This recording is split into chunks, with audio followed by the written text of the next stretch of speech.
one of the issues that we really need to solve is the conversation, because right now we're not having the right conversation. And I feel like when I work with organisations, I talk to women and they talk to me about starting a women in, networking group. So it might be women in IT or women in engineering, whatever it is.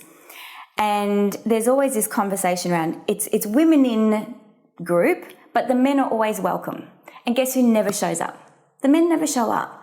And I say, well, of course they're not going to show up, because what's in it for them? It's the value proposition really isn't clear, because the problem really isn't clear to men, as we talked about before.